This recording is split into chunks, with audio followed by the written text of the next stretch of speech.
because historically, I mean, created in the late 70s, Donald Sterling, they have 30, 40 years of irrelevancy. We're talking draft miss after draft miss.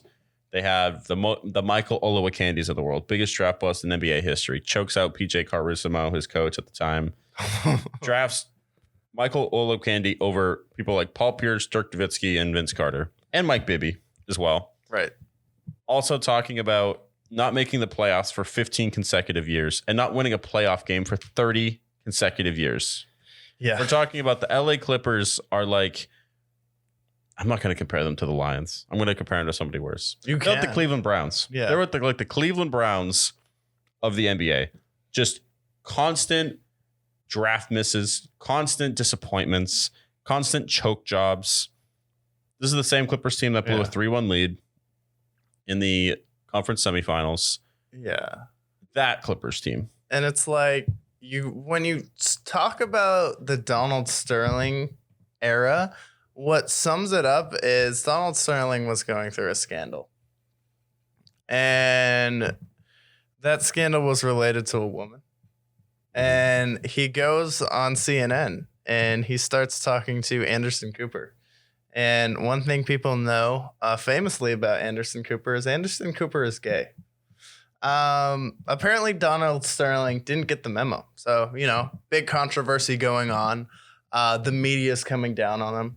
All the NBA players are very upset about everything going on about the LA Clippers. And then Donald Sterling goes on CNN and he's like, Anderson, when a man loves a woman. And Anderson's like, no, I don't.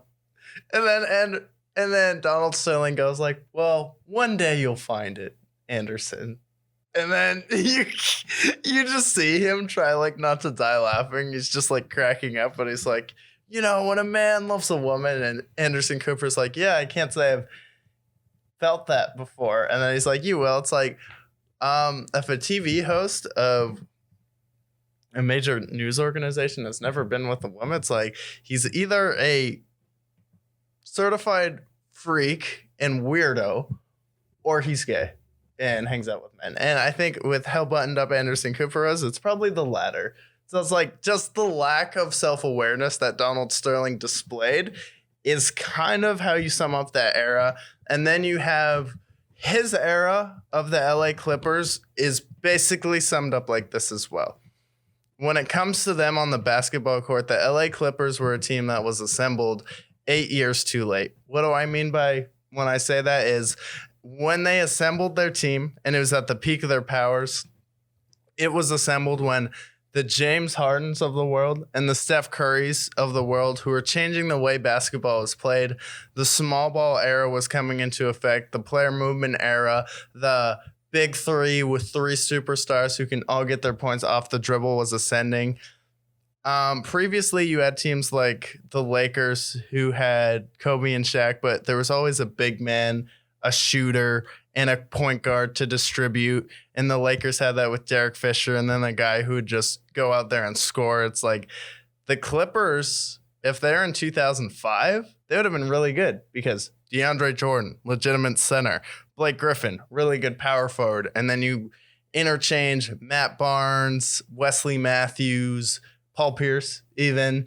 And then you have JJ Redick, who's your shooter, and Chris Paul. And then you have the sixth man of the year, also a big part of those teams in Jamal Crawford. So it's like, for me, they were just made too late because by the time they were peaking, the NBA had changed. And then the Warriors changed the way basketball was played, basically eliminating the big man. And what the Clippers did well was having two really big guys who couldn't shoot. And that was kind of the downfall of that era.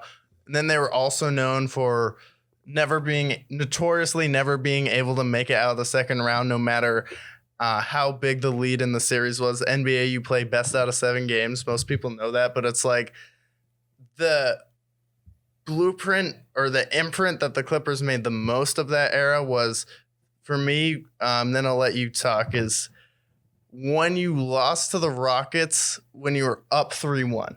And the reason you lost was not because of James Harden. It was because of Josh Smith getting really hot. who just came over from China.